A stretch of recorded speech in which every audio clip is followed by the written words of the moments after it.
Radio PA, la radio de Polytech Alumni. Bonjour et bienvenue sur Radio PA, la radio de Polytech Alumni. Aujourd'hui, on va parler de l'impact de la maternité sur la carrière de nos ingénieurs. On accueille Sophie Berthet, qui est responsable politique industrielle à EDF, et Manon Rapicot, People et B-Corp Manager à Petit Bourg. Bonjour à toutes les deux, merci de nous rejoindre. Donc vous avez toutes les deux des postes à responsabilité et vous êtes aussi toutes les deux mères. Donc comment a été accueillie l'annonce de votre maternité dans les entreprises dans lesquelles vous travaillez ? Donc, de mon côté, quand j'ai annoncé ma première grossesse, j'avais beaucoup d'appréhension à l'idée de l'annoncer. Je pense que l'appréhension venait plutôt de moi et de l'image que je m'en faisais.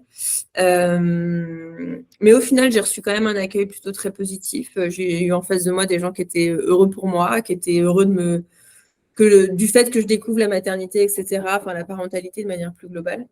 Ça a été plutôt bien accueilli. C'est plutôt les questions après, une fois que la grossesse a commencé à se savoir dans le reste des équipes, où j'ai eu des questions peut-être un peu particulières, des questions auxquelles je ne m'attendais pas, du genre est-ce que c'était prévu, est-ce que tu pensais à en avoir un maintenant, enfin voilà, des questions un peu comme ça que je n'avais pas vraiment anticipées, mais pas de mon management, plutôt des équipes autour.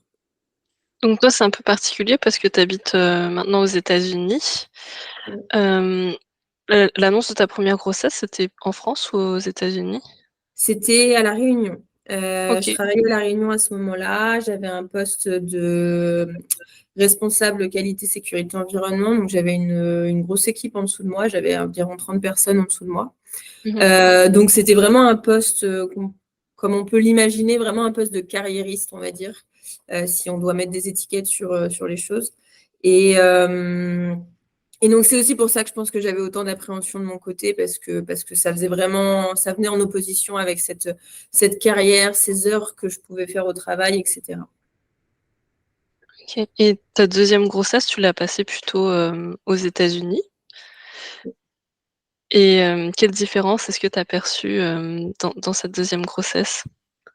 Ça a été, le contexte était totalement différent, dans le sens où, en fait, je suis tombée enceinte de mon premier enfant, et à la fin de cette grossesse, on a décidé de partir de l'île de la Réunion pour déménager aux États-Unis. Donc, j'étais enceinte de 7 mois.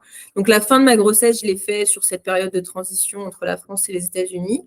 Et donc, ma deuxième grossesse, finalement, je suis tombée enceinte quand j'étais en recherche d'emploi.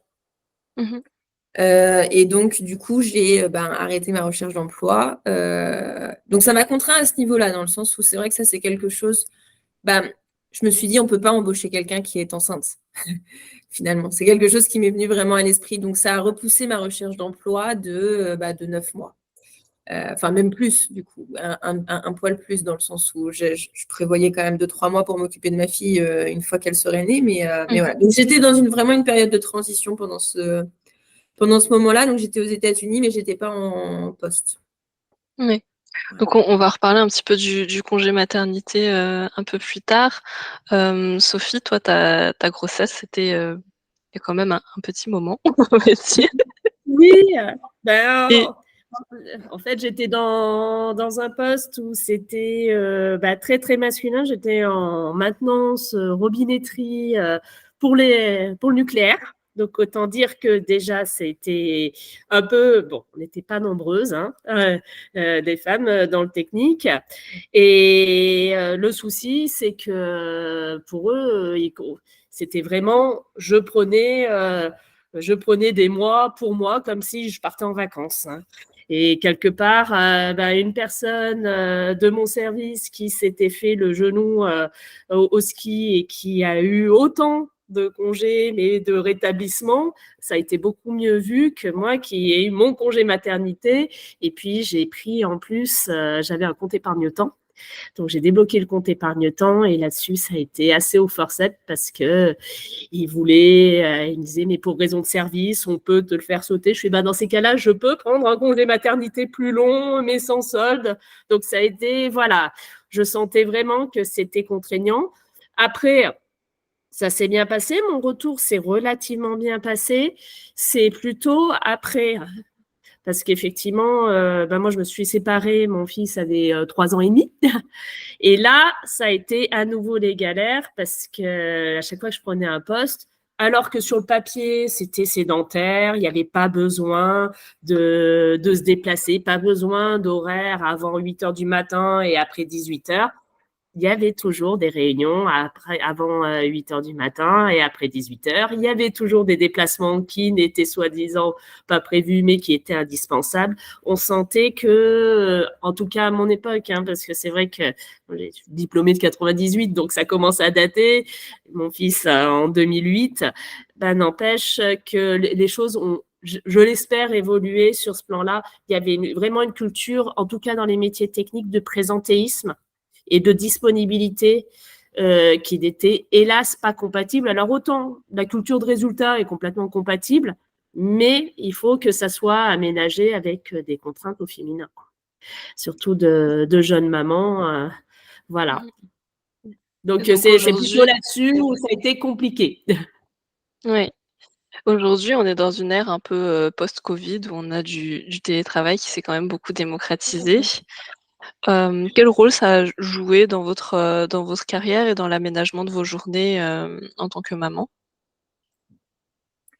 Alors moi, j'ai un poste extrêmement terrain quand même, parce que même si j'ai la casquette people manager, donc HR, RH comme on peut l'entendre dans les postes en France, ça reste un poste très terrain, parce que j'ai toute la partie sécurité environnement qui reste très opération. Donc, ça reste quand même un petit peu difficile de faire du télétravail, même si ce n'est pas impossible. Mais j'ai jamais eu, j'ai toujours eu un poste où on me demandait d'être en présentiel quand même la majeure partie du temps. Il n'empêche qu'après, moi, j'ai une différence de culture par rapport aux États-Unis et je le vois entre mes postes que j'avais en France, qui sont il n'y a pas si longtemps que ça, finalement, qui sont il y a seulement 2 ans. Donc, c'était déjà en période Covid. Mais même en plein Covid, on me demandait d'être présente sur terrain, sur le site. Justement, pour être celle qui prenait la température, qui contrôlait toutes les problématiques de Covid à ce moment-là. Mais du coup, la différence, oui, je la sens plutôt vraiment entre la France et les États-Unis pour moi, puisque pour le coup, tu parlais de la culture présentielle, Sophie. Je le ressentais avant. Aux États-Unis, c'est pas du tout ça. Aux États-Unis, il y a vraiment une culture du résultat plutôt que du présentiel. Et moi, c'est ça qui m'a vraiment aidée dans ma maternité. C'est vraiment cette partie-là, dans le sens où aujourd'hui, typiquement, mon fils est asthmatique, donc ça arrive qu'on ait des situations où on doit quitter le travail de manière rapide pour aller l'emmener aux urgences ou des choses comme ça, ou même tout simplement pour le garder à la maison parce qu'il ne peut pas aller à l'école. Et c'est des choses où, sur cette flexibilité-là, j'ai vraiment une grande flexibilité. Et on sait que dans ces moments-là, je ne suis pas vraiment en télétravail parce que prendre soin d'un enfant malade, ça ne permet pas beaucoup de travailler. Donc, c'est très transparent. Je reste joignable par téléphone, mais je ne suis pas très productive. Il n'empêche que si le reste du temps, mon travail est là, est correct et que ça leur convient, on y trouve tous notre compte. Donc, quel a été pour vous l'impact, de la maternité et du congé maternité sur, l'évolution de votre carrière? Alors moi, l'impact, ça n'a pas été tellement immédiat, même si dans le service dans lequel j'étais, ça n'avait pas été forcément bien pris. Après, j'ai pris un autre poste où là, pourtant, c'était très terrain. Ça n'a pas été forcément tout de suite et curieusement, pas forcément dans les métiers les plus techniques. Parce que juste après, en plus, j'étais presque en phase de séparation quand mon fils a eu 2 ans et demi, 3 ans. J'ai fait un poste très technique qui était de la maintenance interne de cuve, où j'ai eu énormément d'aide. Alors bon, j'avais une nounou formidable à l'époque qui me gardait mon fils jour et nuit. C'est aussi pour ça que j'ai changé de poste parce que ça me faisait un petit peu mal au cœur. Mais indépendamment de ça, les personnes étaient présentes pour aller sur le terrain à ma place, pour me faire des relais. Donc, difficile de faire le poste parce que c'était vraiment pas adapté, mais beaucoup d'aide. Et curieusement, c'est quand je suis arrivée après ma séparation sur Grenoble, où là, le poste sur papier était sédentaire, où j'étais appui management, donc je pouvais faire du télétravail. Et donc, c'est à ce moment-là où effectivement, là, j'ai eu des grosses difficultés, mais je pense que c'était plus par principe. C'était vraiment par principe, comme disait Manon, effectivement, j'ai vraiment ressenti une culture du présentéisme plus que des résultats. Ils avaient une grosse appréhension, certainement par rapport à mon profil, ce que je peux comprendre, hein, parce qu'il était un peu atypique par rapport à l'habitude. Et donc, pour la peine, ils mettaient des contraintes qui n'avaient pas lieu d'être pour ce poste-là. Et effectivement, on n'était pas encore à l'ère du télétravail, qui est effectivement quelque chose de fantastique parce que quand on a un enfant malade, moi j'ai eu la varicelle de mon fils quand il n'y avait pas le télétravail pour expliquer qu'il fallait rester 2 semaines chez soi et que personne ne le prenait, c'était vraiment pas évident. Manon, est-ce que tu as senti qu'il y a eu un impact sur ta carrière? Oui, mais je dirais que c'est plutôt, c'est pas vraiment tant par l'image qu'on avait de moi, mais plutôt moi, l'image que je portais sur moi-même. C'est-à-dire que moi, la maternité m'a, entre guillemets, imposé quasiment 2 ans de break dans ma carrière. Quand on est encore en début de carrière, c'est quand même très impactant, j'imagine même après, mais en tout cas, ça l'était pour moi. Donc forcément, quand je suis revenue après ces 2 années-là, en ayant été vraiment coupée du monde du travail, en étant complètement concentrée sur ma maternité, sur tous ces changements dans ma vie, revenir dans le monde du travail, ça a été vraiment compliqué. Donc, je dirais que ça l'a ralenti dans le sens où j'ai eu vraiment une coupure qui était quand même longue. Et en plus de ça, le fait de revenir derrière, en termes de confiance en moi, c'était quand même assez compliqué, quoi. Vraiment, j'avais plus l'habitude, quoi. J'avais l'impression que j'allais plus pouvoir faire un Excel. Enfin, c'était vraiment compliqué. Après, ça m'a, comme je disais en tout début d'épisode, mais on va dire que tu as plusieurs choix et j'ai décidé de me dire que ce serait plutôt un challenge et que fallait que je me fasse mes propres preuves à moi-même et que je fasse les preuves à mes chefs. Et d'ailleurs, j'ai été embauchée à un poste vraiment un poste sans responsabilité et avec un salaire vraiment en dessous de ce que j'avais avant. Parce que j'avais pas fait mes preuves aux États-Unis, parce que certainement aussi que voilà, ils savaient que j'avais 2 enfants, que j'avais une grande coupure, etc. Et aujourd'hui, 1 an après, j'ai changé 2 fois de poste, on a revu mon salaire à 3 reprises, mais ça a été challengeant. Voilà. J'ai eu l'impression qu'il fallait tout reconstruire plus rapidement, mais tout reconstruire quand même. Oui. Et quel type de support vous avez reçu de vos collègues et de votre entourage familial? Sophie, tu parlais de nounou, par exemple? Oui, alors bon, moi j'ai été loin de ma famille parce que ma famille était à Grenoble, mais ceci dit, en revenant à Grenoble, c'est pas pour ça que j'ai eu plus d'aide. Heureusement, oui, c'est coup de chance. La première nounou de mon fils était comme une mamie, hein. C'est une personne qui m'engueulait presque de laisser mon fils que pour travailler. Donc, des fois, elle m'imposait, on disait non, non, mais je le garde gratuitement pour que je sorte également. Donc, ce qui était un peu incroyable parce qu'effectivement, en m'étant séparée assez rapidement, je me retrouvais juste avec les horaires de travail. Et c'est vrai que ça m'a permis aussi de faire des quelques déplacements parce qu'il y avait quand même des déplacements obligatoires sur ce poste qui était très terrain. Et donc, c'est la nounou qui comblait. Donc, effectivement, un soutien en dehors de la famille et finalement en dehors du cadre pro qui a été très, très positif. Ouais, du coup, alors un petit peu plus loin, mais le même contexte, c'est-à-dire que en étant expatrié aux États-Unis, la famille est à 9000 km, donc pas pareil. On n'a pas vraiment beaucoup d'aide et on ne peut pas déposer les enfants ou même typiquement quand ils sont malades, parce que c'est quelque chose.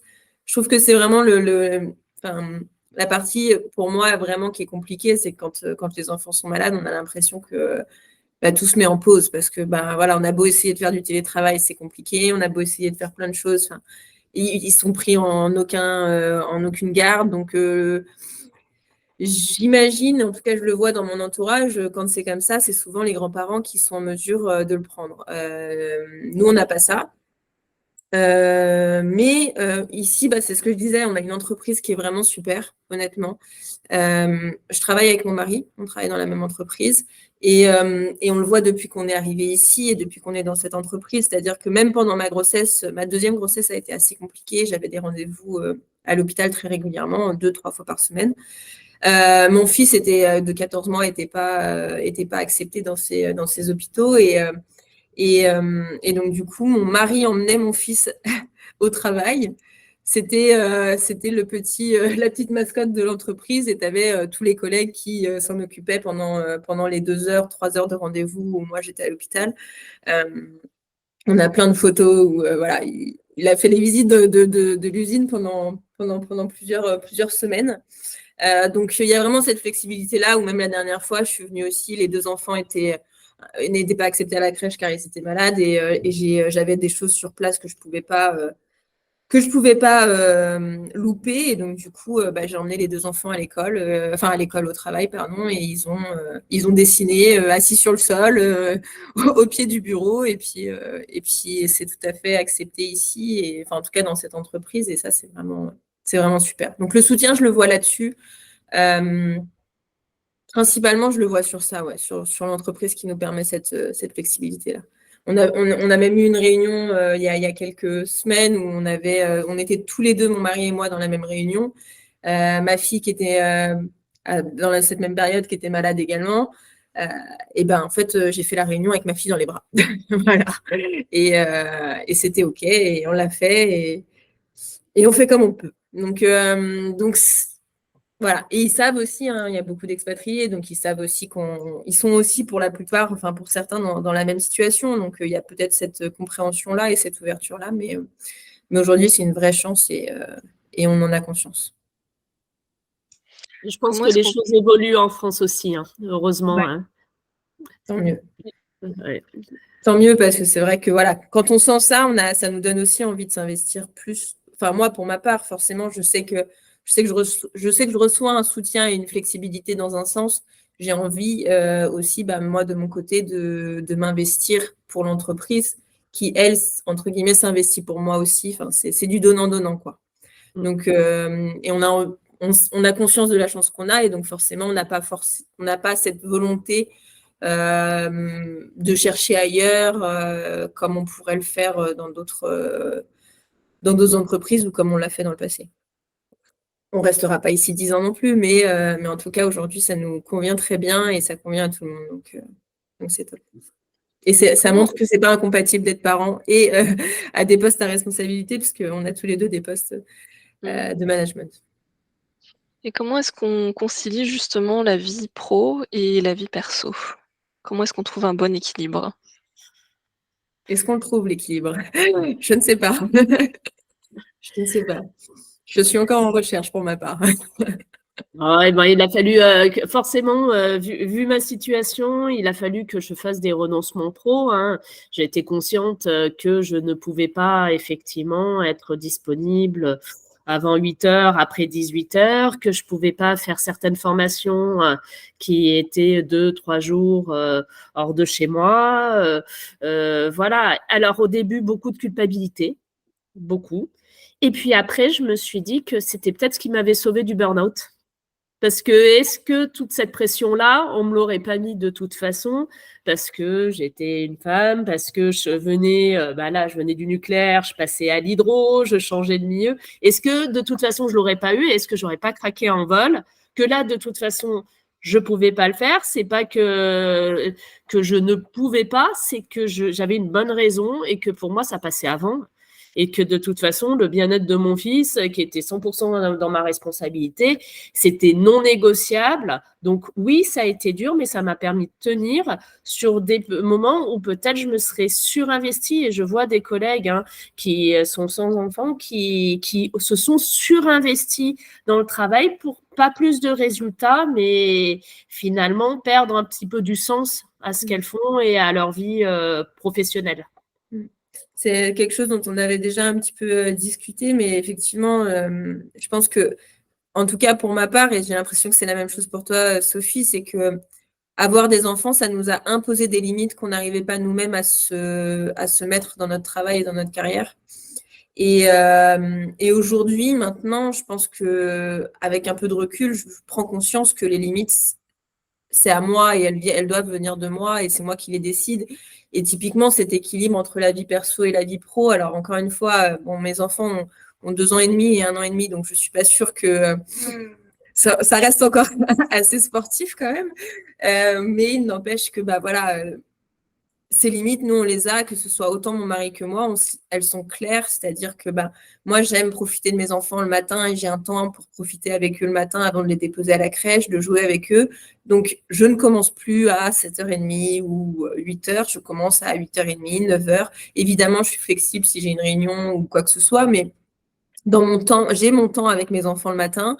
Mon mari, lui, commence plus tôt, mais il a son temps avec les enfants en sortie de crèche. Et aujourd'hui, on a le luxe de se dire qu'on va les chercher à 16h, 16h30. Enfin, 16h30 en général. Donc, il commence tôt. Il fait quand même ses 9 heures de travail. Mais il n'empêche qu'à 16h30, les enfants sont plus à la crèche et ils sont avec nous. Enfin, en tout cas, avec mon mari. Moi, je finis à 17h ou 17h30. C'est mon max. Et ça, c'est inévitable, quoi. Moi, je vois 17h passer, fini. J'ai des choses à faire, j'en ai 1000, je pourrais travailler jusqu'à minuit. Mais 17h, c'est fini, je pars. Et donc, c'est dans ces limites-là. Et puis, pareil, là, nous, on part en vacances demain.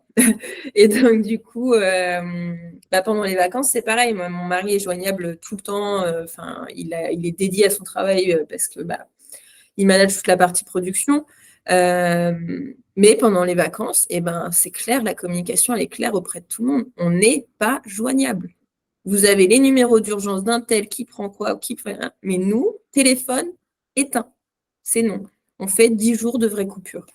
Et peut-être que nos limites sont, je sais pas, elles sont propres à chacun, mais en tout cas, je pense que l'équilibre, il doit se trouver et il doit se chercher avec ça, quoi.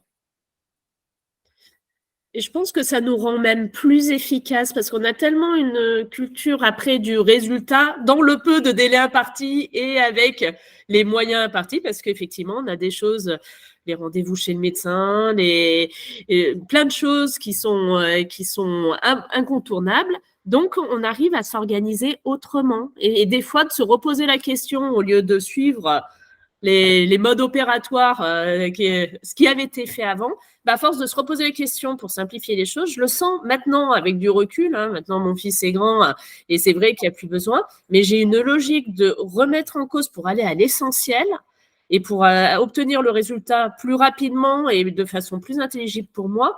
Et je pense que je ne me serais pas posé autant de questions et remis en cause autant si je n'avais pas eu un enfant et à gérer justement ces deux vies. Mais j'avais entendu quelque chose dans un podcast ou quelque chose comme ça, mais je ne sais plus qui c'est, mais qui dit que je crois que c'est une sage-femme assez connue à Narrois qui dit que la famille, c'est une petite entreprise. Et c'est exactement ça. Et ça se manage comme une entreprise, ça se manage avec des rendez-vous, ça se manage avec un budget, ça se manage avec des équipes. Et on est une équipe d'ailleurs. Et c'est une autre entreprise. Ouais. C'est ta propre entreprise, mais c'est vrai que c'est vraiment deux jobs, quoi. Très bien. Une dernière question avant de clôturer. Quel serait votre message pour les ingénieurs qui hésitent à s'engager dans la maternité parce qu'ils auraient peur qu'il y ait un impact sur leur carrière, par exemple, ou qui sont en train qui sont nouvellement mères?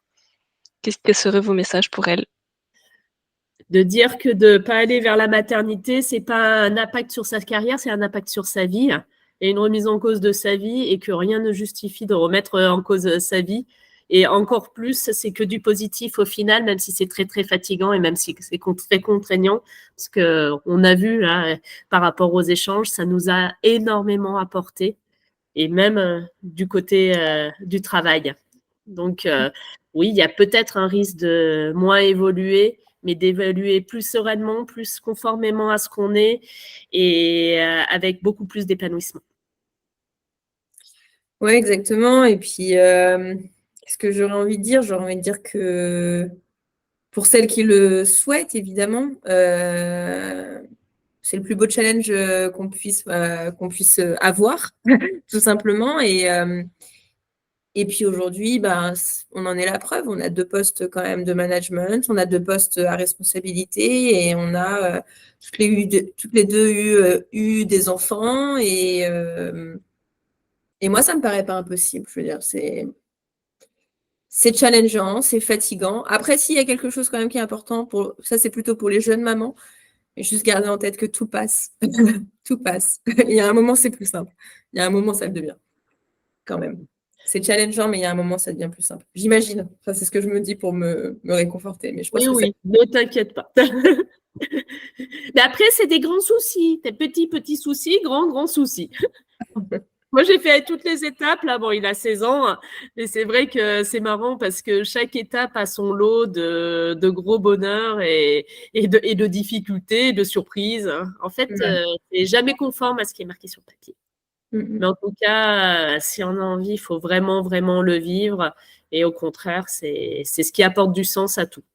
Perso, la carrière devient aussi secondaire. Ça ne veut pas dire qu'elle est impossible en aucun cas. C'est juste qu'elle passe à un autre plan. Après, c'est quelque chose qu'on disait dans des échanges à part, Delphine, mais tu disais qu'aujourd'hui, en post-Covid, sur la nouvelle génération d'ingénieurs, c'est quelque chose déjà qui est un peu ancré, un peu plus ancré, que la vie perso est la priorité et que la vie pro devient juste un support pour pouvoir finalement mener à bien ta vie perso.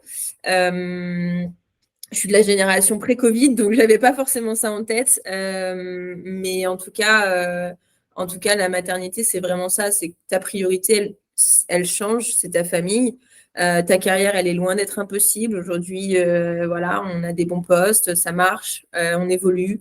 C'est cool, c'est juste que c'est plus la priorité et c'est bien aussi, quoi. Et puis, on apporte quelque chose de différent, hein. Un regard différent par rapport au monde pro. Effectivement, j'ai beaucoup de collègues qui sont passés chefs d'entreprise parce que justement, la société telle qu'elle était prévue n'était pas prévue pour des femmes qui puissent évoluer, tout simplement parce qu'il y avait des codes. On a parlé de présentéisme, même si heureusement, c'est moins le cas. Il y avait plein de codes qui sont en train de tomber parce que effectivement, on peut faire autrement avec d'aussi bons résultats. Et quand je vois dans mon entreprise, pour EDF Hydro, que la plupart des postes, même notre manager EDF Hydro pour la première fois de l'histoire est une femme, je me dis que finalement tout évolue dans le bon sens. On arrive à faire les deux. Oui, on vous prépare plein d'épisodes sur le bien-être et sur la reconversion. Donc ça arrive prochainement. Merci à toutes les deux d'avoir témoigné dans notre émission. Et on se retrouve bientôt pour un autre épisode. Au revoir. Super, merci. Au revoir.